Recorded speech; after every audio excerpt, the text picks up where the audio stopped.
Today on the YY family, I'm gonna find out how the TV remote control works. I wish Max and Victor would turn off the television when they leave the room. My uncles are going to unbelievable lengths to show me why we sneeze. We're inside a nose. Grandpa's gonna take me on a trip to a star. And Grandma's gonna explain why thunder always follows lightning. And my mom is gonna show me that plants are a lot busier than I ever knew. Next she'll be telling us they sing and dance. Maybe. You'll just have to find out. Come along with me and meet the smartest family in all the town. The YY family. Mom can make it plain to see that what goes up eventually comes down. The YY family. Come and meet the YY family. We got a lot of real know-how. Grandpa knows a lot about flying. Ask him and I'll show you now. Why do airplanes fly? When I land, I'll tell you why. Meanwhile, there's a dragon making some kind of a potion in a vat. The YY family. And Grandma's no stranger. She can teach you all the dangers found in that. The YY family. Max is a mechanical marvel. Why? I know copy kind of guy. Maybe he can show you the answer now. If you want to take a look inside. Everybody's in a lather. Rushing, wondering what's the matter. Every person hears a cry. Rushes to the baby side. What's the deal? What could it be? Just on the YY family. Why? You have seen nothing like this. With these two guys you can't miss. You wonder what's inside you. These are just the guys to guide you. Come on, let's go. Let's go, let's go. These guys are in the know. Micro and Scopo.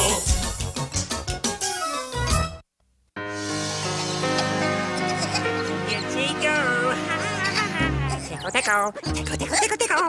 Tickle, tickle, tickle. I'm coming, Victor. Where is he? What's wrong, Victor? Have you caught a cold? Now, no need for all this. A sneeze doesn't necessarily mean we've caught a cold. It doesn't? Then why do we sneeze, Uncle Micro? It's just a reflex. You know, something your body does automatically. It is? Now cut that out! Anyway, Victor, we sneeze anytime something tickles the inside of our nose. Wow! Are we gonna travel to the inside of a nose to check it out? Yeah, maybe later. Right now, my favorite opera is on, starring my favorite opera singer, Lucretia Von Dreck. Wait, Micro, that's not the remote control. It's the gizmo. Wow, there's something you don't see every day. A forest inside a cave. Forest? Cave? We're inside a nose! Well now, as you can see, the nasal passages are lined with small hairs which help to keep dust in the air from getting into our lungs. Micro, do you hear that music? Yeah, that's just the opera. The opera? We're in the nose of Lucretia Von Dreck! There's a plot twist no one saw coming. Come on! Well, when we breathe in, the air goes through this passageway. Micro, what are these green hairs? Those are called cilia. I didn't think this show could get any sillier. Anyway, when a foreign body... Like dust, right? Right, Victor. You see, when a foreign body gets into the nose, these little cilia catch it and push it towards the exit. Micro, help! Scopo! Help!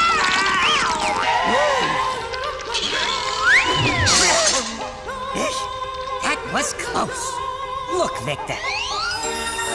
These represent foreign bodies in the nasal cavity. Why, if the nose detects a foreign body, it notifies the brain immediately. The brain could cause us a lot of trouble, Scopo. Mine always does. Because the brain sends back the signal that triggers a sneeze. Oh, Micro, I think the foreign bodies are us. I do believe you're right.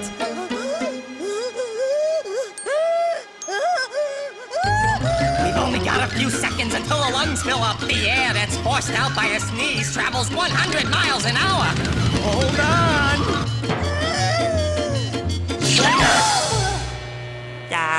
Hi there. Hey, don't mind us. We're big fans. That was great, Uncle Micro! Do it again! Do it again! Don't touch that! Hey kids, it's time for wacky cartoon fun! Gee, You'd think they'd never changed the channel before.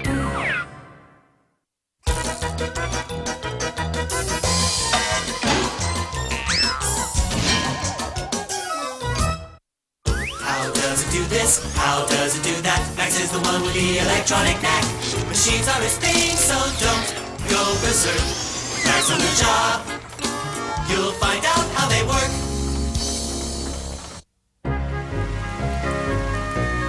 Now it's time to laugh with Laffo the Clown. Today he's The Egyptian dung beetle, making his weary way home after. getting a pie in the face. I want to watch Laffo the Clown. Lifestyles of the Egyptian dung beetle is educational. I don't want to be educated, huh? Oh, what the? Do you mind? I didn't know the remote control could do that. The remote control isn't going to do much of anything if you two wear out the batteries by pushing the channel changer button all the time. Gee, Laffo, do you know how the remote control works? Oh, I've got a show to do. You explain it to the kid. So long, folks. All right, Victor. On this keypad, each button sends an infrared beam to a receiver built into the television.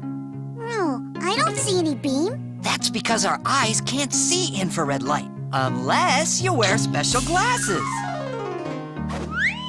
Wow! Now I see it. But what makes the infrared beam? I thought you'd never ask. Here we are. That's the answer? Batteries? Well, no, the batteries just supply the power. The stuff that makes the beam isn't here. Oh, I didn't know remote controls had doors. They made a special one for us. The circles on this circuit board send the different infrared signals to the television, depending on which button above us is pushed on the keypad. Hey! What's happening? Somebody's picked up the remote control! Oh, I wish Max and Victor would turn off the television when they leave the room. Huh? Whoa! Quick, let's ride the beam out of here. The remote control buttons use the infrared beam to send combinations of short and long waves. The different combinations of short and long waves tell the television to turn on or off or change the channel. But how does the TV read the signal? We're about to find out. The combinations of short and long waves go through the decoder, which translates them into instructions. See? Now they're changing the channel. These are microchips, just like the ones inside computers. This one is the encoder, and that one is the decoder. When you hit a button on the remote, like off, it sends a signal to the encoder microchip. The encoder codes the signal into instructions and then sends a series of electrical impulses to a light-emitting diode, called an LED for short. These pulses form a binary code signal. Ones and zeros. Right. This signal is received by the decoder in the TV set and decoded so that it understands what you want it to do. Off! So, if I want to switch it on again, I just push this button, right? Hey, come back here with that. Are you two at it again? So, what do you want to watch? Nothing. It's too nice a day to be inside watching TV.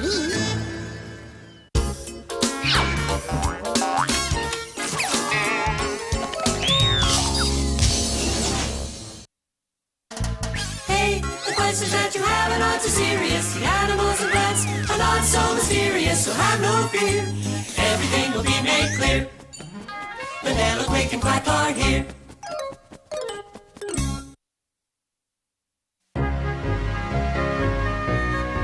What are you doing, Victor?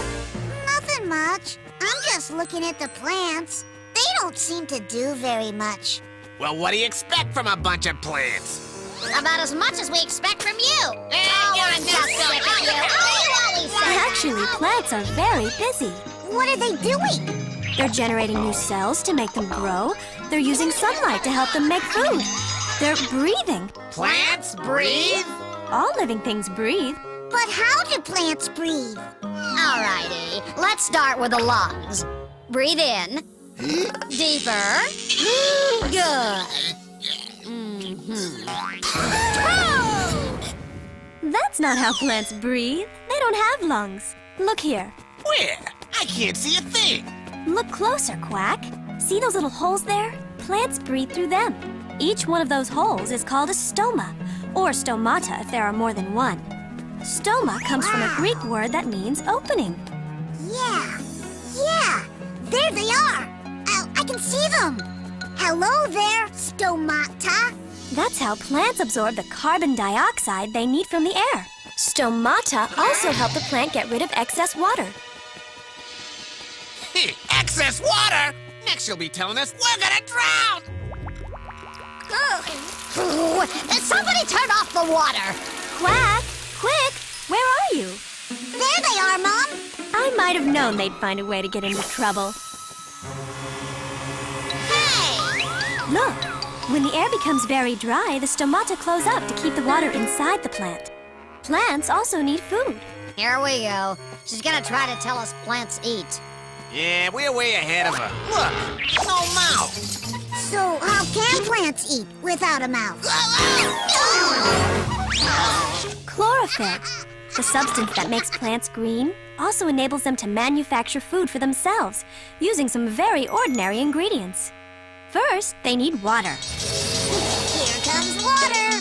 Then they need minerals, which they take in from the ground through their roots. They need carbon dioxide, which they get from the air. In fact, you produce carbon dioxide every time you breathe out. Wow. Hey, watch out. And finally, they need sunlight, which lets them turn these ingredients into food. This process is called photosynthesis. Photosynthesis! Remember that word. It's very important.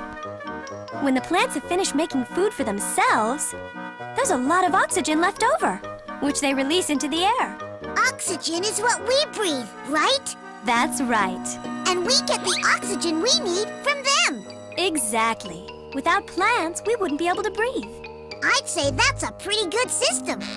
Oh, great. They've locked us in here. Come on, we can slip out the window. Huh. It's about time you had a good idea.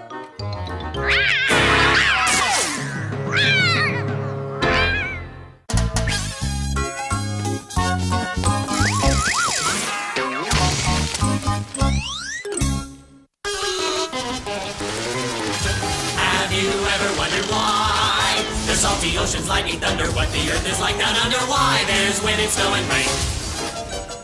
Let Eartha and Basalt explain. Grandma, I saw lightning, but I didn't hear any thunder. What? Oh, there's the thunder. Why did we hear the thunder after we saw the lightning? You really want to know? Oh, me too. Perfect, Basalt. Ooh, we're traveling in style.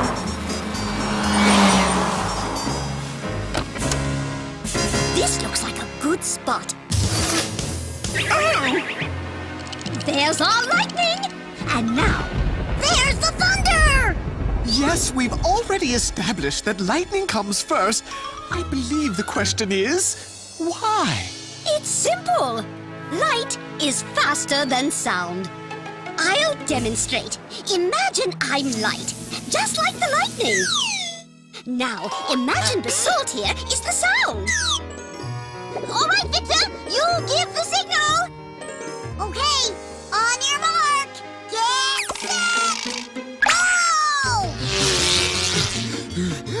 And even if sound weren't overweight and out of shape, it would always lose the race because light is much faster than sound. Hooray for light! Hooray for light! Oh, you're just jealous because light travels 186,000 miles a second while you, Mr. Slowpoke Sound, only go 1,100 feet per second. And that means I can go around the world 7.5 times in the amount of time it takes you to go around the block once. Oh, you're such a show-off. So, because light is so much faster than sound, the lightning gets to our eyes long before the thunder gets to our ears. Well done, Victor. And here's another interesting experiment. But first, some basic precautions. Now, I've planted some dynamite about a mile away from here. Let's see how long it takes the sound to reach us. By the way, kids, don't try this at home. We are trained professionals. Alrighty, here we go!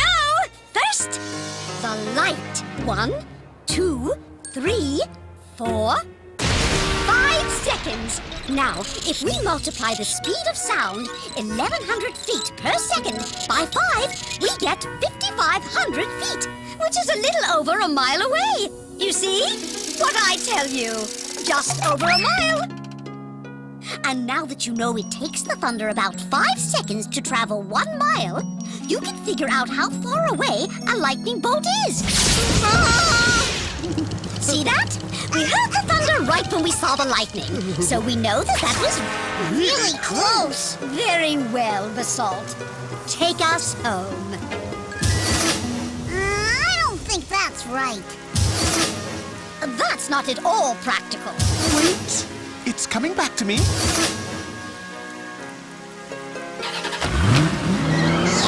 good old Basalt. You're the only way to travel.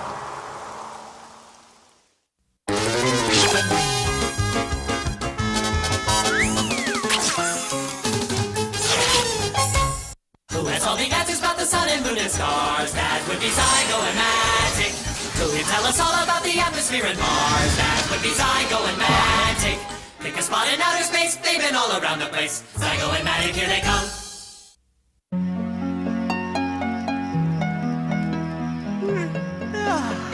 Time to turn in. Look how brightly the stars are shining tonight. Why do stars shine? Well, a star is really just a huge ball of burning gas, so it produces heat and light. Huh? Here, you can see them better through this telescope. Well, why do they twinkle like that? I'll explain. Here's the Earth, and here's the atmosphere, the layer of gases that surrounds it. Now, when a star shines, the amount of light it produces doesn't change. But when the star's light reaches our atmosphere, it has to travel through layers of air, and these layers are shifting all the time. That bends and distorts the light and makes it look like the stars are twinkling. Oh, yeah.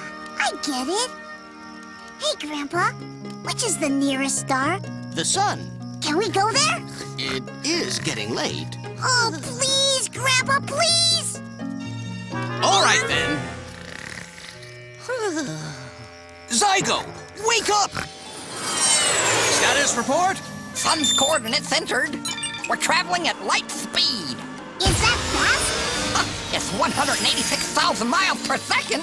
That means yes. Ooh, how long will it take us to get there? The same amount of time it takes the light from the sun to reach the Earth. 8 minutes. Victor, what color do you think stars are? White?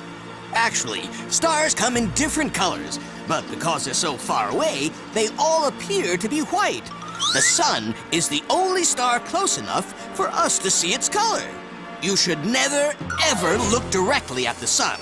Astronomers use special lenses that filter out enough of the sun's rays so that they can study it safely. The hottest stars are blue or white. If a star is less hot, it's red, like our campfire. So, how hot is a yellow star like the sun? For a star, about medium temperature, only 9,000 degrees Fahrenheit. Only, he says. The sun's gravity is pulling us in! We're melting like a big flying piece of cheese! Well, there's an appealing metaphor. Reverse course, full speed! Whoa! Not so fast! Can we go check out another star? Well, unfortunately, no. Apart from the sun, the closest star is 4 light years away. That means if we travel as fast as light... Yeah, it'll take us 4 years to get there, right? There are some stars so far away that we can still see light from them, even though they burned out centuries ago. It's because it takes their light all this time to get here. Hang a left at that asteroid. Ah, good old Earth.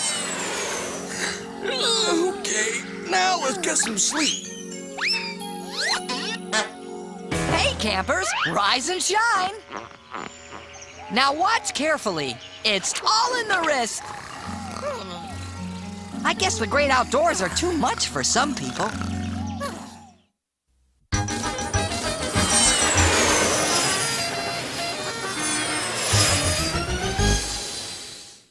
Well, Victor, what did you learn today? Oh, tons of neat stuff. I learned that light travels a whole lot faster than sound, and that's why we always see lightning before we hear thunder, unless it's really close. I learned that the remote control uses an infrared beam and binary language to send instructions to the TV set. I learned that when something gets inside your nose and tickles it, that makes you sneeze. Hey, don't mind us. We're big fans! And I learned that plants make their own food, and they perspire, and they breathe, and they give off oxygen, which we need to breathe. Sounds like a pretty big day. It was, but I still have plenty of questions left for next time.